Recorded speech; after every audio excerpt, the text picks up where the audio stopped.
No, we always assume that they want to kick the can down the road, and they do until they are in place for this next crisis, because they need a crisis that scares the general public enough to get them to agree to whatever they want to cram down our throats next. Wednesday, March 27th, 2024, Maneco 64, home of alternative economics and contrarian views.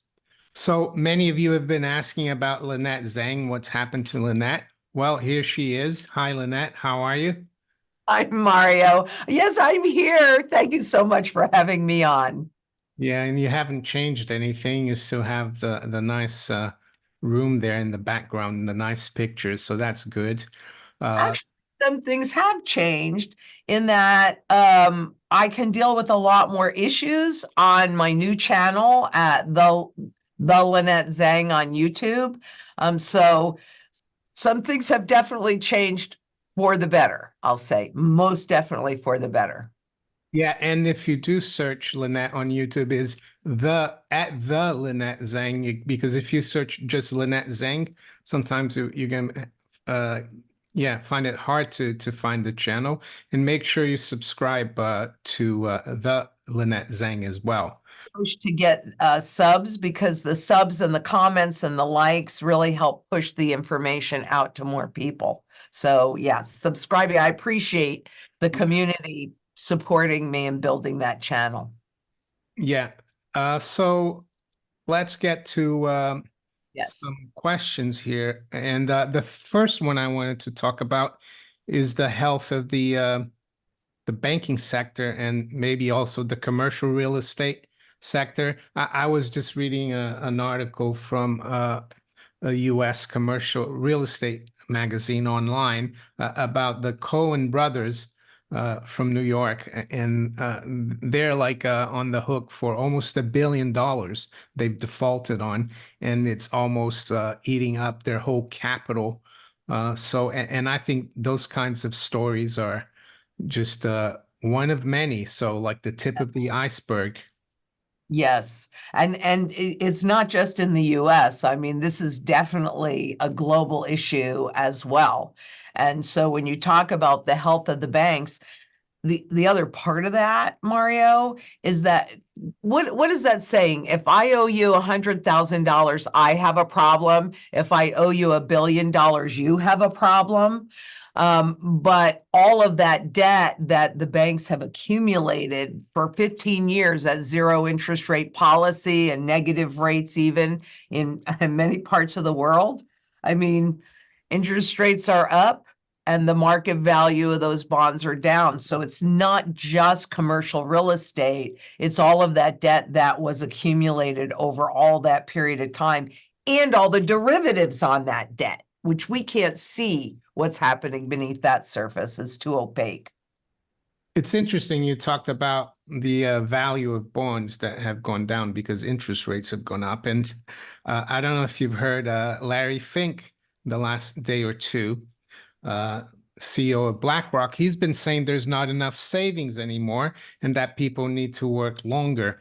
And I remember when interest rates were low and they were doing loads of QE, Ben Bernanke used to come out and say that there was a savings glut and that that was why interest rates was low, which to me sounds like I don't want to say the word here, but it sounds like, well, I'll say it, BS, which isn't that bad anyway. But yeah, so skipping talking about Larry Fink, I also saw that he did an interview, I think with CNBC today or yesterday with Jim Cramer of all people, and he was talking about inflation and that's what I want to move to, inflation. But before we do, he said something really weird.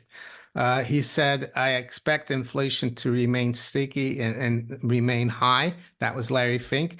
But he said, people who are worried about that, they shouldn't. It will help them because it means you're going to get higher wages. And I thought, what's he going on about? So what I wanted to ask you, is because I think you know a lot more than Larry Fink about inflation. How inflation affects the economy as a whole and how it affects different segments of society. Well, inflation, when they even created the system back in 1913, they knew that people married the legal money of the state, and they also knew that not one man in a million understands inflation. And apparently, those that are leading us off the cliff have admitted, meaning the Federal Reserve and the ECB, that even those leaders don't understand inflation. But inflation, I just did a piece the other day, so I don't hold me to these numbers because obviously I don't have them right in front of me. But 1971, the average wage was $9,500, and a family of four could live off of that with one wage earner. And I think it was something like that equated to something like 217 ounces of gold. If they never got a raise, if their income never got a raise, but they were paid in the same number of ounces of gold. I mean, today I think the average wage in the US is something like 58,000. So most people would say, to your point, well, I'd much rather have 58,000 than 9,500. But now you need two wage earners earning that 58,000, and they're still living paycheck to paycheck.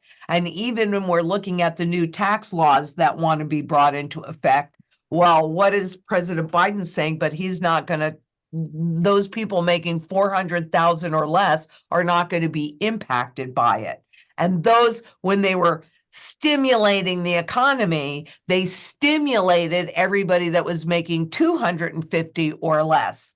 So what that's really telling you, if you had not gotten a raise at 217 ounces of gold, that would equate out to something like 550,000. I think it was a little bit higher than that. I just did the calculation here, and it was actually 271 ounces. Uh, Thank you. and it's $597,000 today. I mean, it's crazy. But where have all that excess earnings gone? It's gone to the big corporations, to people like Larry Fink.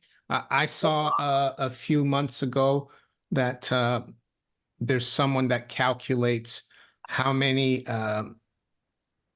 times the average CEO earns compared to the average worker. It used to be like 20 times in the 60s. Now it's like hundreds of times. That's where all that's gone, I think. It's something like 355 times on average. And then you have people like Larry Fink or Jamie Dimon or, many of those people that are doing thousands of times. Their income is thousands of times the average worker. So all of that, if you look at a productivity chart, as we became more productive as a nation, up until the actually early 80s, but it started in the 70s when we handed over the ability to control inflation to the central banks, the private bank. That's where you see that productivity and income diverge and go to the top versus go to the workers. So Larry Fink, has it benefited him? 100%. Yes, it has benefited him. Has it benefited the average public? No, it has not. And even when you look at the income, the tax income to the government, to the states, or to the federal government in the US, you see that the average worker, that income tax is the lion's share of the tax, not the corporate tax, right? So, there is a little bit of disconnect here in what the normal person's reality is. I don't think that the central banks, I don't think Fed Chair Powell or Christine Lagarde, I don't think they have a flipping clue what it's like for the average person and how inflation really impacts their ability to feed their family, for goodness sakes. Yeah, and then you have to have both parents at work, and you have to send your children to school or kindergarten all day, and you don't know what they're like teaching them. And then you get home and you're too tired to play with them. So it's really a nefarious system. And I think I don't know if you've seen a documentary by Aaron Russo, who directed Trading Places. He passed away, but he did a documentary called America from Freedom to Fascism. And he said that he knew one of the Rockefellers, and he told him that this thing about women's lib and having the both parents work, that was something the Rockefellers pushed. But your comparison about the average wage in gold, even if you have that, because one could argue that the gold price was maybe a bit undervalued. Before And Nixon, it still is. before Nixon, no, but I mean, back in 1971, before Nixon, the gold window, we could say that it was undervalued, and it was because that's why he had to close it. So, but if you say it was should have been worth 70 or 100, the wages would have still been massive compared to what we have today. Would have been still like 250,000 for the average worker.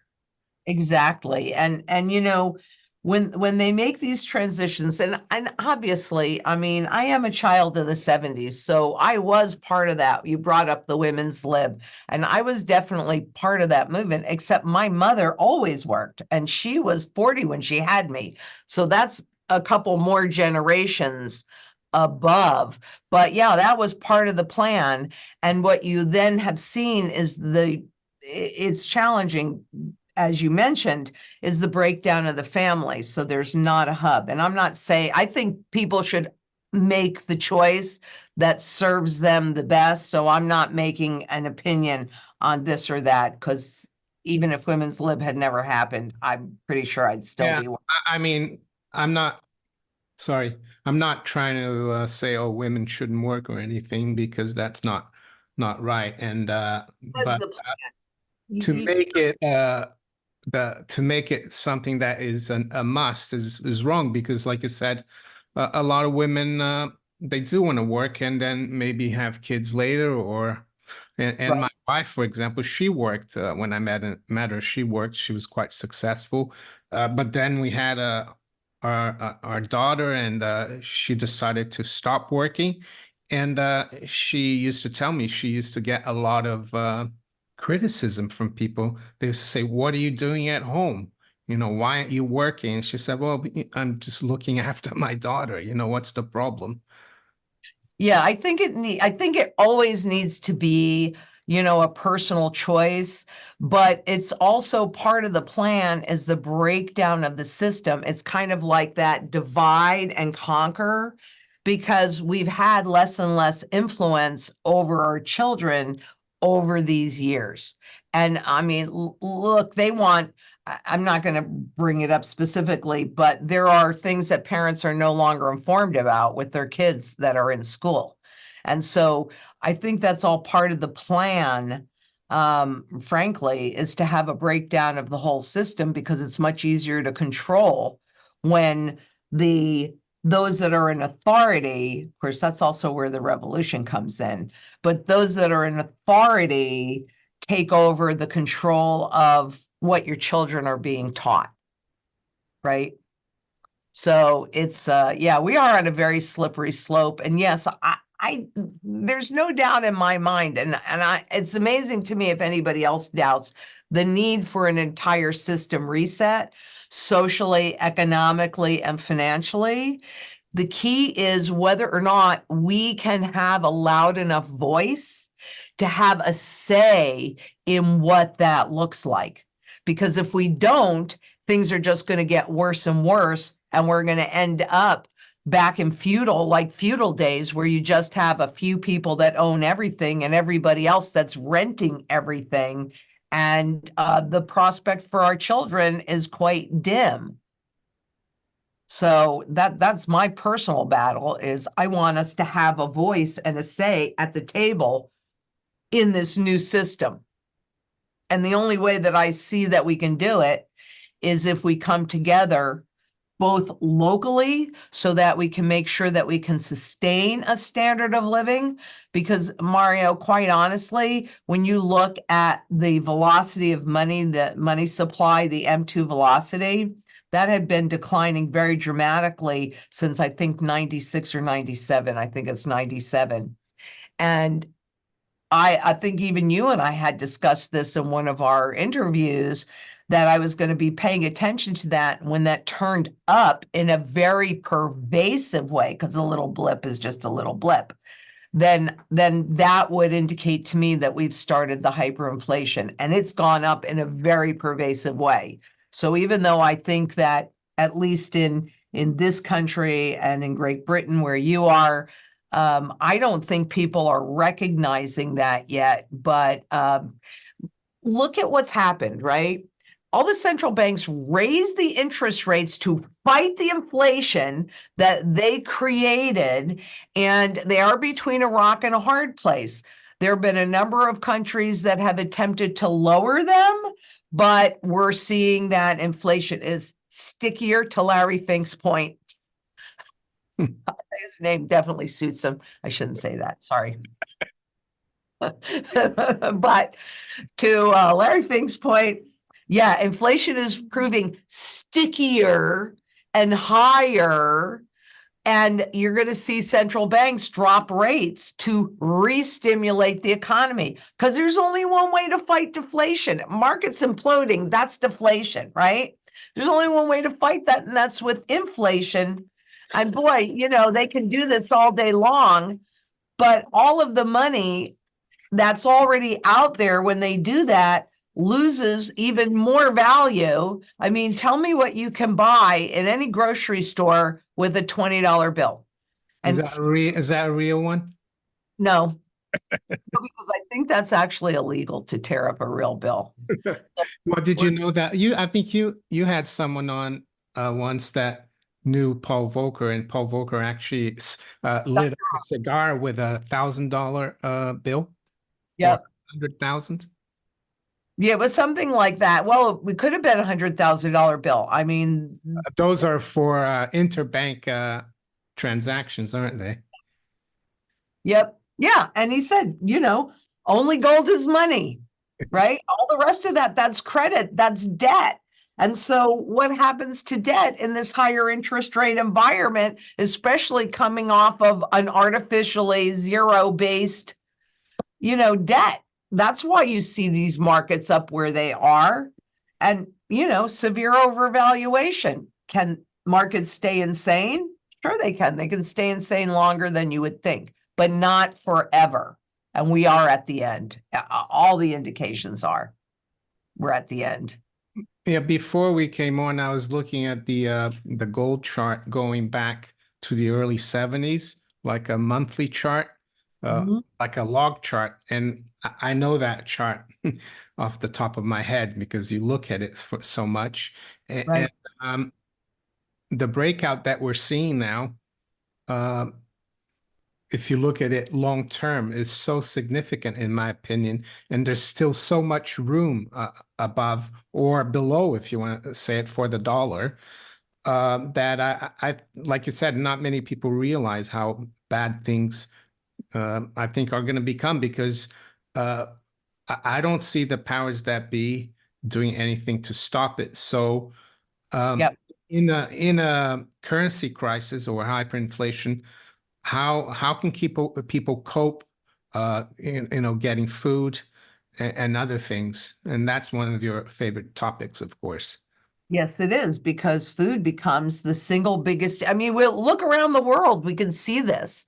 Food becomes the single biggest issue for most people. And that goes back to that local community piece, because I started my urban farm in 2010. So I've had 13 and a half years to build this. And we just don't have that kind of time anymore. I mean, I can't guarantee that, but I am 100% certain we don't have that luxury of time anymore.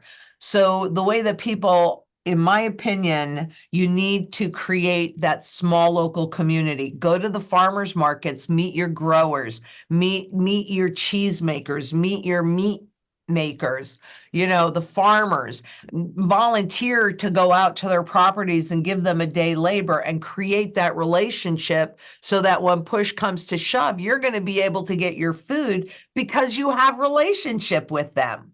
In the US, and I don't know if they have anything similar in the UK, but I would think so. There are these groups called meetups, and they're like-minded people. So join the community gardens, get with the meetups, start to develop that local community so that you can sustain a reasonable standard of living through this transition, because it gets very nasty. What are you doing for your food security, your energy security? What are you doing for your security, right? There's strength in numbers. And then on a global basis, we have to come together, vote with our wallets, right? Because those are the votes that those in power hear. They don't hear our grumblings. They don't give a crap about what we're going through, but you vote with your wallet by putting it into sound money. And if we can get even 3% of the global population to understand what's happening, I think we got a shot at having a voice at the table and having a more fair system on the other side of this mess. My battle isn't for me because I'm 69. I'm going to be 70 this year. I'm old. But it is for my grandchildren, my great-grandchildren, my great-great-grandchildren. Because if we don't come together and say no to this, then they're in slavery. Then it goes back to the WEF, you will have nothing. And it's true. Yeah, well, you're 69, but you don't look 69, Lynette. I eat from my farm. That's good. Yeah, it's weird because I've read quite a bit about hyperinflation in France in the 1790s, in Germany, and a lot of times it's the food prices that triggers the hyperinflation. Not that it's because the prices rise so much, but because the general public becomes aware of the inflation because of the food prices. And yesterday I went out for lunch. And the restaurants are starting to, just like airlines. I remember back in the 80s or even 70s, when you bought an airline ticket, or even in the 90s, everything was included in the price. And now when you fly, you have to pay for everything, like in the cabin. And it's starting to be like that at restaurants. I had a steak yesterday, and they charged for the sauce and for the vegetables for the sides. So they're trying to hide the collapse of the currency. And I think Yes. I think we're very close to something happening. Well, that's what I'm saying. I mean, there are technical indicators that people understand. And you made a really valid point earlier that you don't see those in power attempting to stop this. And, we always assume that they want to kick the can down the road, and they do until they are in place for this next crisis, because they need a crisis that scares the general public enough to get them to agree to whatever they want to cram down our throats next. And that's why if you have all of your wealth inside of the system and you're absolutely dependent, and we have a crisis and they shove these CBDCs at you and you have no choice, you have to accept it. The next question becomes, will you put new money into the CBDCs? That we will find out. I mean, we can see in some countries that no, the population doesn't buy in. So we have two mechanisms. We vote with our purses, and then, yeah, if you're given free money, go spend it. But then don't re-up into that system as long as you have a choice. And the only way that you're going to have a choice is if you have wealth outside of the system and you have that social network around you, so that your basic needs are met. Everybody's lifestyle is going to change. Everybody is going to feel this impact. But those that have gold, why do you think the central banks globally are devouring as much gold as they can, accumulating that? Because if you have the gold, you hold your purchasing power. For me, silver is about barterability. And then all the other ways that you can create that food security, long storage food. That's a great way to do it as well. But you have to be as secure as possible. And that's where I think local community comes in. So do you think if they trigger a crisis, and it could be this year, we've had Election year, so it's yeah, like, yeah, we'll we see. had one in '08, so '08 election 2020. Um, but Yeah, do you point. think they will let let it all go down this time and not try to save it again like they did in March 2020? It Uh, de- it depends on two key things, and I'm looking into this closer because generally, my opinion would be that the Federal Reserve is much further along with the US dollar coin or the US CBDC, but I'm not really sure that that's actually accurate. So I'm going to be digging into that a whole lot more. If they have the CBDC system in enough places and they have transferred enough risk from those few to the many, those are the two key pieces. Have they transferred enough risk to the public? And do they have this next iteration in place so that they can move forward with it? Once the answer to both of those questions is yes, and I can't tell you exactly when that's going to be, but when the answer to those questions is yes, then there'll be time for that crisis that they won't try and stave off. Because it'll be too expensive right now to support it, to make that shift in risk, to make that shift to the CBDCs. Yes, they were definitely not ready in 2020. They were not ready in 2020. I really think the other thing, Mario, is when we look at what's happening in Bitcoin, and I was watching Bloomberg this morning, and they're talking about, I don't remember who was on, but talking about the the public is just getting used to the Bitcoin. I do believe that Bitcoin was a Trojan horse to introduce and get people comfortable with cryptocurrencies and CBDCs. And for those people that, first of all, any of the depictions of cryptocurrencies are either gold, silver, or platinum, right? But mostly gold and silver. And what I'm also seeing, I wonder about those diehards that said we're doing Bitcoin because it's out of the system and it's a rival to gold. Well, I mean, I wonder if they still think it's out of the system with ETFs and futures. And I mean, seems to me like it's become a trading vehicle for Wall Street. yeah, and the name Bitcoin comes from the pieces of eight, the silver dollar, when it used to be cut into eight. There it was called a bit of the coin. And that basically it used to be 12 and a half cents, but it became a dime.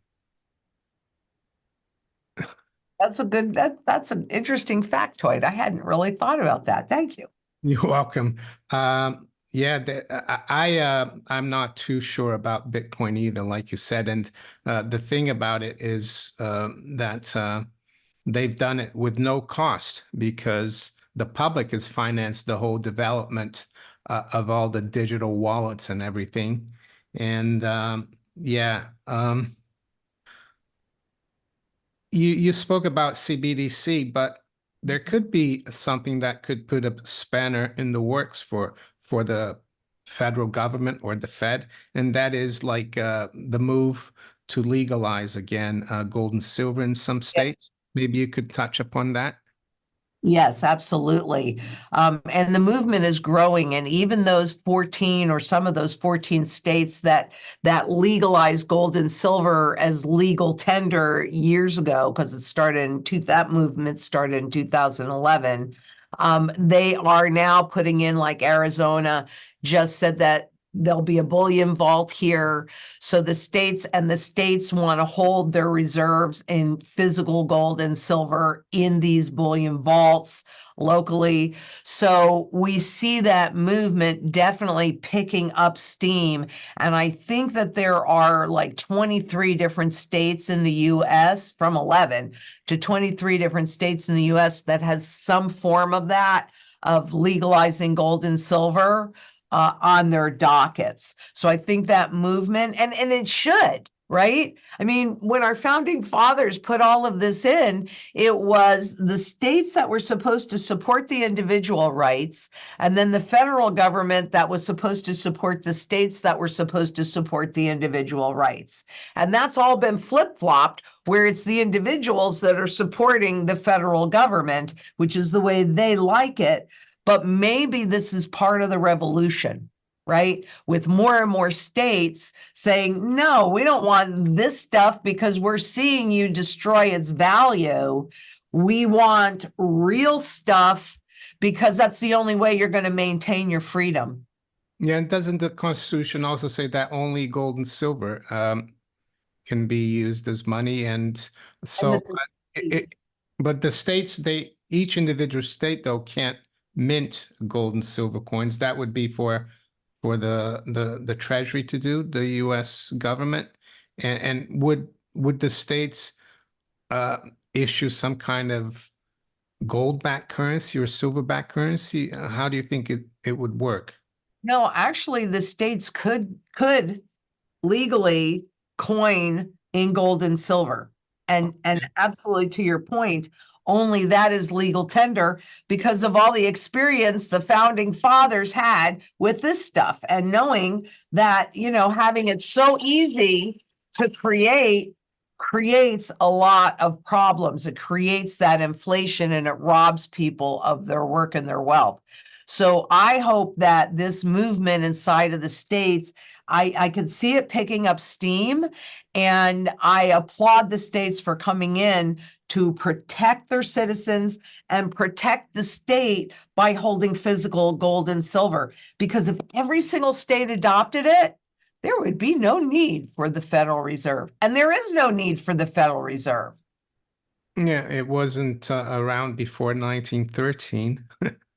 Right. And they periodically, I mean, historically, when a government brought in a central bank, they had a 15 to 20-year charter because governments were aware of the inflation. And of course, then I'm not saying that governments didn't create that by going to war mostly, because they certainly did, but then they could point to the central bank and blame it on them, so that would absolve them and potentially keep the government in power. But what I can see happening is, and what did happen actually, 1913, the Federal Reserve had a 20-year charter. That puts us to what year? Oh, 1933. Yeah. Isn't that interesting? I didn't realize they had a 20-year charter. Yep, they did originally. But now there's no charters. It's just open-ended. Do you know Exactly. what is interesting about 1933 as well? They issued in 1918 uh, one of these war bonds, war loans, Mhm. and I think it was the fourth one, and it was the biggest one was $6.9 billion, and they pushed people to buy that to finance World War One, and it was callable.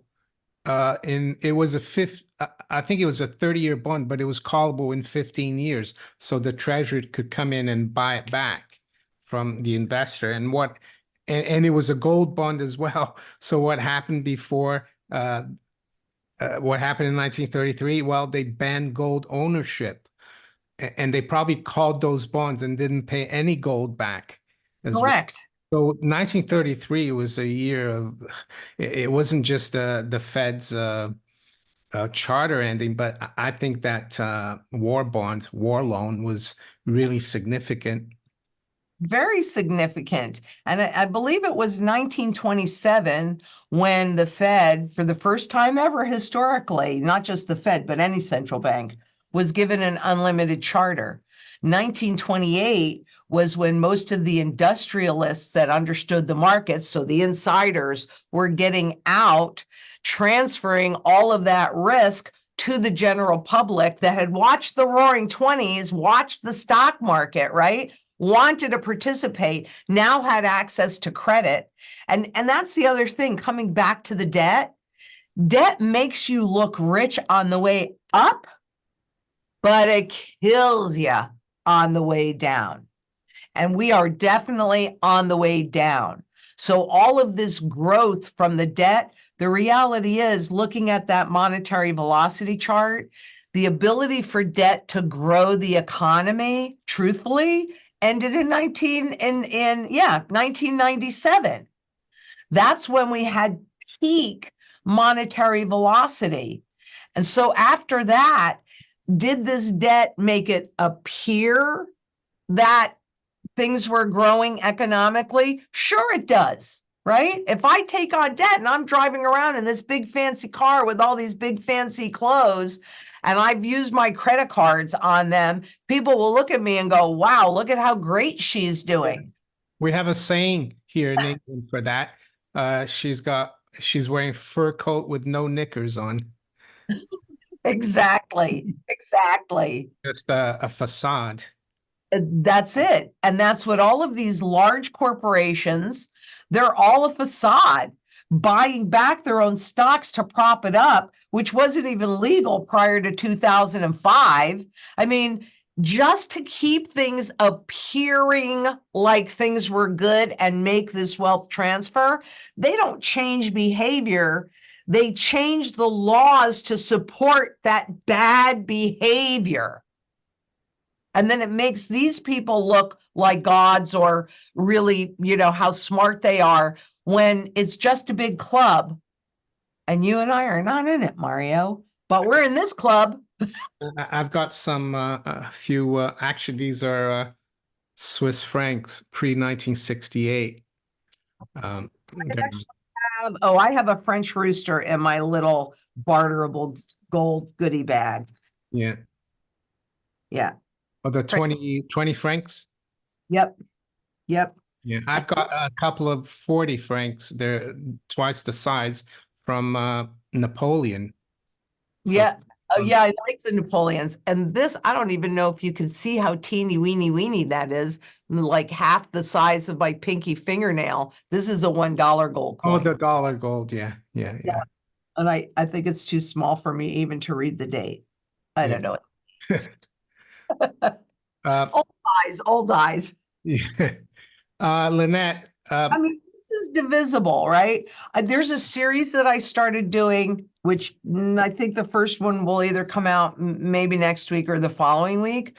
The New York Federal Reserve does these fabulous comic books. So yeah. So it's called Fed Fairy Tales. And I mean, I'm reading their comic books and the plan, and I definitely did it easy with the first one, What is Money? But the plan is to debunk what they've got in these comic books with their own data. yeah. Well, I mean, the problem of change is really easy. It's the silver coins. Like in the UK, I've got all the old coins, the threepenny bit, sixpence, shilling, double shilling, crowns, half crowns, and they're easily divisible into the gold coins. And some people wonder, and they say, "Oh, but you'd be carrying so many coins around." You wouldn't, because normally they have a lot of purchasing power. Exactly. So you wouldn't be carrying, and you know what? If I'd be happy if I had that much. In this comic book, What is Money? And they're trying to debunk gold, right? So they had this huge chest full of gold coins. They were spilling out. And the guy goes something like, "Oh, I'm just packing my wallet." I wish I had that big of a big trunk full of these gold coins like my uncle had in his safes, right? Because this is real money that has stood the test of time because there's demand for it. Yeah. You know, somebody asked me the other day, well, what if they make it illegal for gold and silver and you can't buy any of that with your CBDCs and et cetera? Well, they can't do that because frankly, physical gold and silver is used in around the world. So it's universal money, no matter who minted it, right? It's universal money and it's used in every single sector. Ugh, every single sector of the global economy. So the form may change, and that's also why I like just the old ones, because this country has a history of gold confiscation, and desperate governments do desperate things. And we're watching it not said in those terms, not the term confiscation, but taxation, regulation, nationalization. These are all terms for confiscation, and we're seeing that around the world right now. So Could we look at what you think are the most important things to do in the short term? And by that, I mean the next 6 to 12 months yeah, for the viewers. 100%. You want to get that local community established. 100%, because that you want a variety, like in my bug out location, the people on the team that will be going up there with me, I've got doctors, I've got electricians, I've got farmers, I've got plumbers, etc. So you need to surround yourself with local people that can come together to help everybody survive. And then on top of that, you need to make sure that you have sound money. So that's physical gold, physical silver in your possession or as close so that you can walk to get it. I obviously don't keep a lot, on my person because I'm too well known. So I do have mine in a vault, but I can walk there. I don't have it too far away from me. So those, I think, are the two most important things to get done within the next 6 to 12 months. Don't wait. People think that they're going to know the second before the implosion becomes visible, but people need to understand that it's already happening. It's just being hidden from you because they don't want you to retain choices. They want you to volunteer your wealth and just keeping it in this fiat money system, the stocks and the bonds and all of these intangible products. That means that you are vulnerable. So you need to properly diversify with gold. That's what I use for my wealth preservation is gold.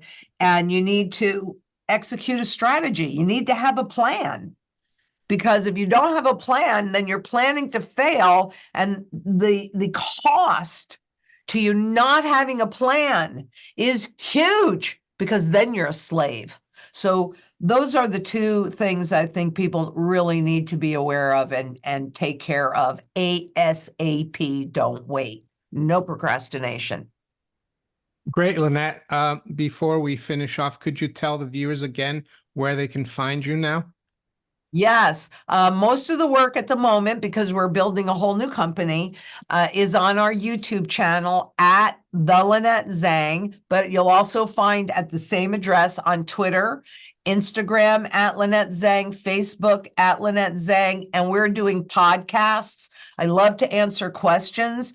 So we're doing a bunch of podcasts answering everybody's questions. So they can reach us at hello@LynetteZang.com or questions at LynetteZang.com.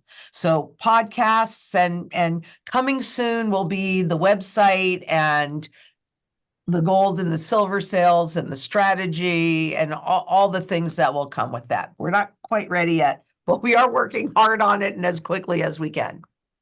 Great, Lynette. It's always great speaking with you, and I wish you a very good day and uh, a nice Easter. Oh, thank you so much. I would wish you the same. We need to get together, and I wouldn't mind doing that in London. That would be good. Thank you. Take care. You too.